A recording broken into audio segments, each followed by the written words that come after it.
Well, welcome to father and son, but I don't know where the son is. He's running a bit late, and since he's moved up the other end of Collins Street, he's a lot less reliable than he normally is, because he did just work around the corner here.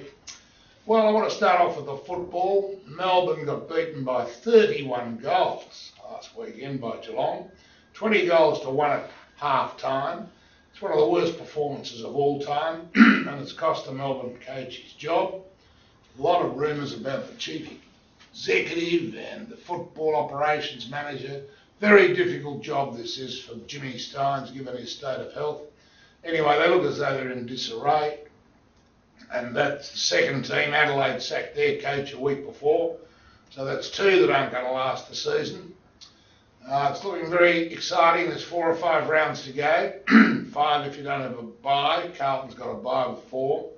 Carlton has to win every game to stay in the top 4, and that means that Hawthorn will miss out, because West Coast look as though they've got the easiest draw. If Hawthorn beats Carlton, then Carlton misses out and finishes up 5th. So there's quite a lot of interest there. The rest of the 8, except for St Kilda, will only be making up the numbers, in my view. And Freo look as though they're very doubtful. You don't know who'll make it. Even Melbourne's still got a chance of making the finals, as has North Melbourne, 1 or 2 others, and the Bulldogs. Well, September, of course, is the big time for the footy, and it all looks to be going along very excitingly. Now, I suppose the big news of the day is that the US have finally reached a compromise between the Democrats and the Republicans. The bill has gone through the House of Representatives this morning and will now go through the Senate, so the financial crisis will be over and the US won't have defaulted.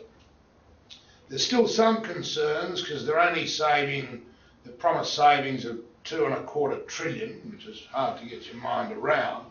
Whether this will be enough to in fact enable the US to keep its AAA ratings, I think it will, but obviously there were major compromises.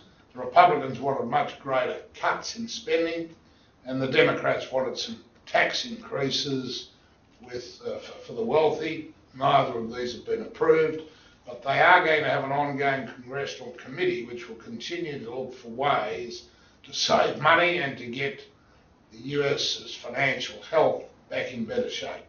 So that's good news, I think. The Australian market, very flat, and I imagine the US will get a kick along once this deal goes through the Congress later today, and that means you might see a bit of a lift in markets. This afternoon is a very important time for the Reserve Bank. Will we have an interest rate rise or not? I think it would be absolute nonsense given the parlous state of our two-tiered economy. We've got minerals running along brilliantly, but there's no doubt the retail sales, motor vehicle sales, are really in the doldrums. Every single shop that sells to the public have got sales on, clothing shops, and housing's very flat. There's no increases anywhere there, and a lift in interest rates I think would do the housing sector and the retail sector a lot of damage. I can't see any reason why they need to act now. 3 months or a month as it would be, but maybe 3 months isn't going to make a row of beans difference to the inflation rate by the end of next year. So I'd be most surprised if they do lift interest rates, and I think they will have made a wrong decision if they do. They interviewed 25 economists yesterday on whether there'd be a rate rise. 20 said no, and 5 said yes, up a quarter. So who knows? That's about all the news I've got today. Usually Tom does so much of the talking, I don't have to do much of the thinking. And seeing I haven't done much of it today and Tom's not here, we'll finish early. Thank you for being with us. We'll see you all next week.